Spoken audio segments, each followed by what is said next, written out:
Good morning friend, welcome to all in my channel doctor Anshuman सुमन।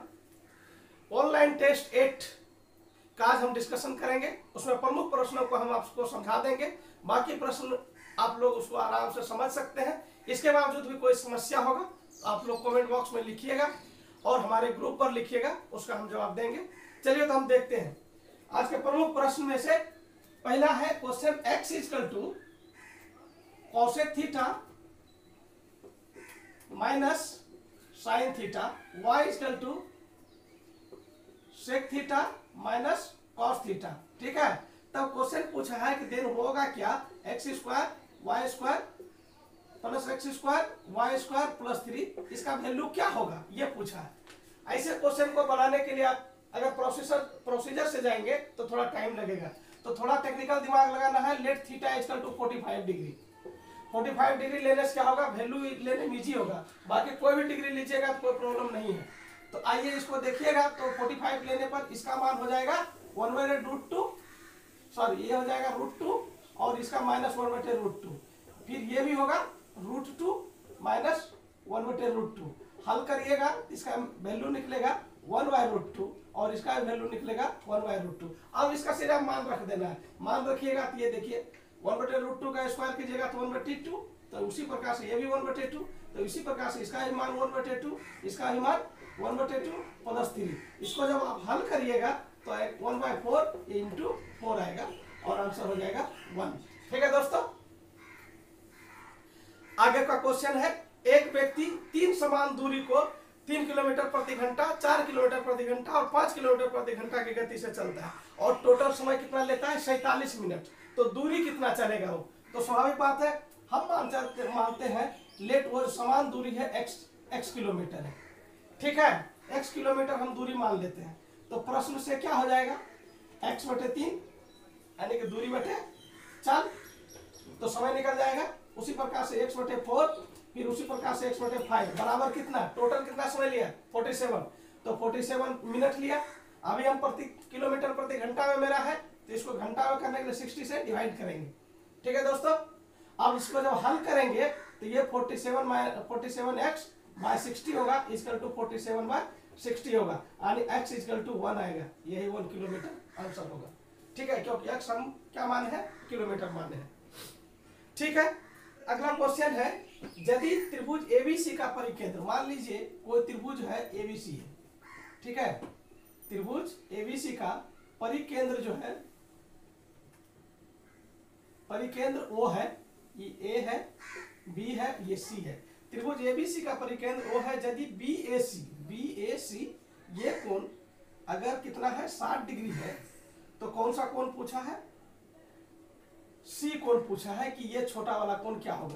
तो दोस्तों देखिए परिकेंद्र के बारे में थोड़ा सा हम बता दें। परिकेंद्र क्या होता है, त्रिभुज के लंब समद्विभाजक जहां पे कटता है वो उसका परिकेंद्र होता है। ठीक है, और हर त्रिभुज के लिए जैसे समकोण त्रिभुज है उसका परिकेंद्र जो होता है कर्ण पे होता है, और मान के चलिए न्यून कोण त्रिभुज है या अधिक कोण त्रिभुज है, ये अलग अलग जगह पे परिकेंद्र होते हैं। कभी हमको फुर्सत मिलेगा तो हम इसके बारे में डिटेल से चर्चा करेंगे, लेकिन अभी प्रश्न में दिया हुआ है तो उसके हिसाब से हम समझ लेते हैं। ये 60 डिग्री है, तो नियम के मुताबिक ये 60 डिग्री है, तो उससे ये दुगुना होता है, तो ये 120 डिग्री हो गया। ठीक है, यानी कि ये वाला कोण 120 डिग्री हो गया। अब हमको ये कोण चाहिए। आप लोग आप समझ सकते हैं इसमें कि ये 120 डिग्री है, तो इस त्रिभुज के लिए तो ये तीनों कोण मिलकर अगर इसको x मान लिया जाए, इसको x मान लिया जाए, तो ये तीनों मिलकर के 180 डिग्री होना चाहिए। x दोनों को इसलिए माने क्योंकि लंब समद्विभाजक होता है। ये जो केंद्र होगा ये लंब समद्विभाजक होगा, तो कोण को भी डिवाइड करेगा। तो हम यहाँ पे देखिए x प्लस x प्लस 120 बराबर हो गया 180 डिग्री। तो 2x इक्वल टू कितना हुआ 60 डिग्री हुआ, और x इक्वल टू क्या हुआ 30 डिग्री हुआ। यही आंसर है। समझ में आ गया। आगे चलिए देखते हैं।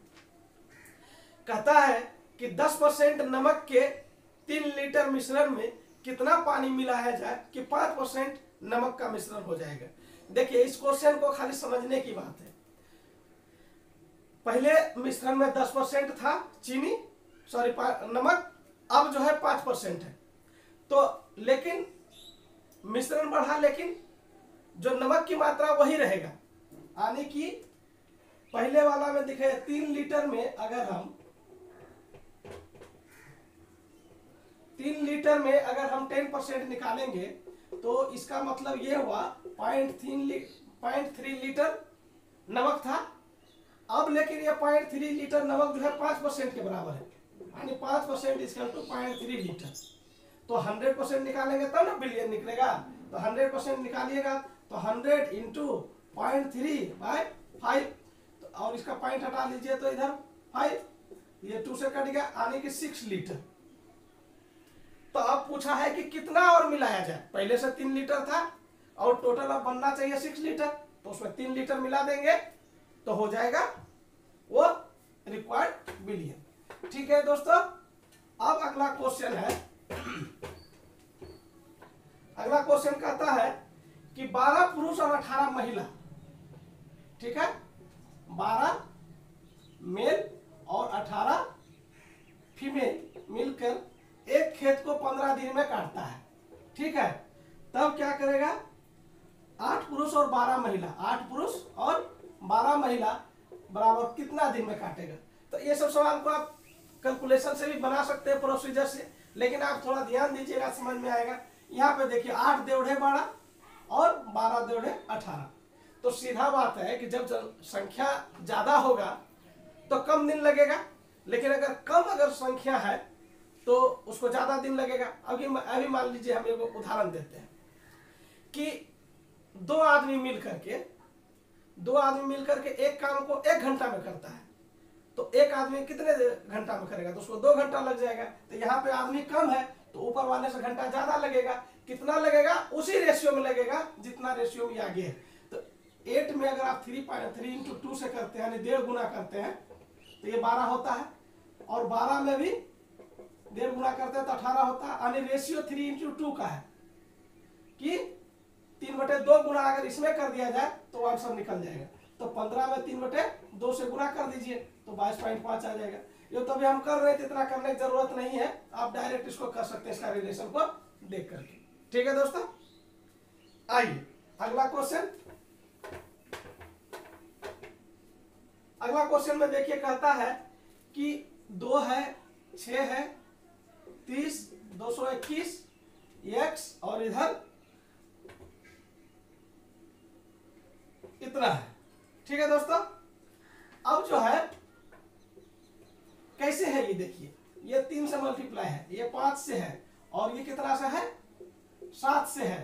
तो ये जो होगा ये परिमेय अभाज्य परिमेय का है। ठीक है, अभाज्य परिमेय से गुना किया हुआ है, अभाज्य संख्या से। तो 3, 5, 7, इसके बाद कितना आएगा? 11। तो 210 में जब 11 से भाग दीजिए, गुना कीजिएगा तो 2310 आ जाएगा।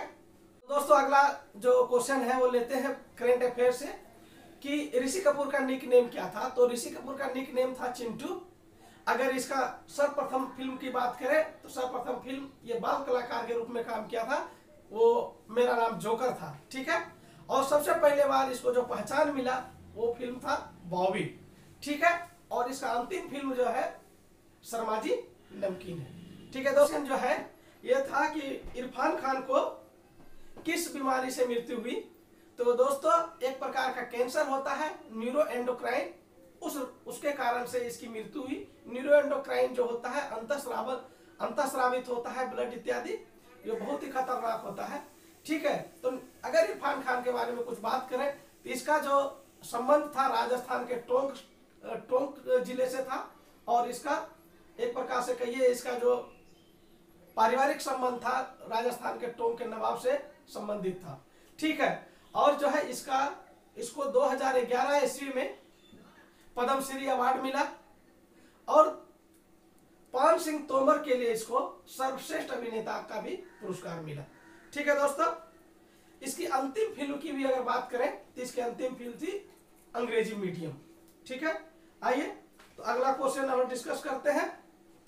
तो जो इंपॉर्टेंट क्वेश्चन अगला है हम इसके बारे में करेंगे, हम जसवंत सिंह के बारे में करेंगे, जो अभी अजीत सिंह का पिताजी था, वो जमरूद के युद्ध में 1678 ईस्वी में मारा गया था। ठीक है, और उसी का पुत्र अजीत सिंह था, और अजीत सिंह को बचाने वाला जो व्यक्ति था वो दुर्गादास था। ठीक है, और उसी अजीत सिंह को जो है मुअज्जम ने हरा दिया था। ठीक है, आगे आइए। आगे हम पूछे थे एलपीजी में कौन कौन सा का मिश्रण होता है। एलपीजी गैस जो हमारे यहाँ होता है सिलेंडर में, उसमें होता है ब्यूटेन एंड प्रोपेन का मिश्रण होता है। ठीक है दोस्तों, फिर अगला क्वेश्चन साइंस से ही था, परमाणु रिएक्टर में मंदक के रूप में क्या काम करता है। तो मंदक के रूप में भारी जल और ग्रेफाइट काम आता है। सोडियम जो होता है शीतलक होता है। ठीक है, आगे का क्वेश्चन हम पूछे थे, उसमें हम बताए थे कि आदर्श आमीटर का प्रतिरोध 0 होता है। ये बिल्कुल सही है। आदर्श वोल्टमीटर का जो है प्रतिरोध अनंत होता है। ये भी बिल्कुल सही है। और जो है फ्यूज जो बनाता है, फ्यूज का जो तार बनता है तांबे, टीन और शीशा का बनता है। बिल्कुल सही है। गलत क्या था इसमें कि विद्युत फ्यूज का गलनांक उच्च नहीं निम्न होता है, तभी तो पहले वो गल जाता है और बाकी अप्लायंसेस बच जाता है। विद्युत फ्यूज को सुरक्षा का फ्यूज भी कहा जाता है, सेफ्टी वाल्व भी कहा जाता है, क्योंकि बाकी सब को क्या करता है, बाकी सब जो अप्लायंसेस होते हैं, उपकरण होते हैं घर में, उनके जलने से करंट का लाइन टूट जाता है और बाकी बच जाता है। इसको श्रेणी क्रम में जोड़ा जाता है। ठीक है, अगला क्वेश्चन लेते हैं जीएसएलवी। तो जीएसएलवी जो है, जियो स्टेशनरी लॉन्च व्हीकल जो है, ये इसका जो इंजन होता है तीनों चरण के लिए अलग अलग इंजन होता है। प्रथम चरण के लिए ठोस इंजन होता है, द्वितीय चरण के लिए द्रव इंजन होता है और तृतीय चरण के लिए क्रायोजेनिक इंजन होता है। ठीक है दोस्तों, फिर आगे का एक प्रश्न हम देखेंगे। अष्टप्रधान जो था शिवाजी के दरबार में था, जबकि अष्ट दिग्गज जो था कृष्णदेवराय के दरबार में था, जो विजयनगर का सबसे महान शासक था। ठीक है, तो इससे स्पष्ट हो जाएगा वो क्वेश्चन आपको। आइए, वायरस जनित रोग हम पूछे थे। तो वायरस जनित रोग में कोरोना भी वायरस जनित रोग है, डेंगू का रोग भी वायरस जनित रोग है, मलेरिया परजीवी से होता है और कैंसर जो है जीवाणु से होता है। तो स्पष्ट हो गया होगा आपको।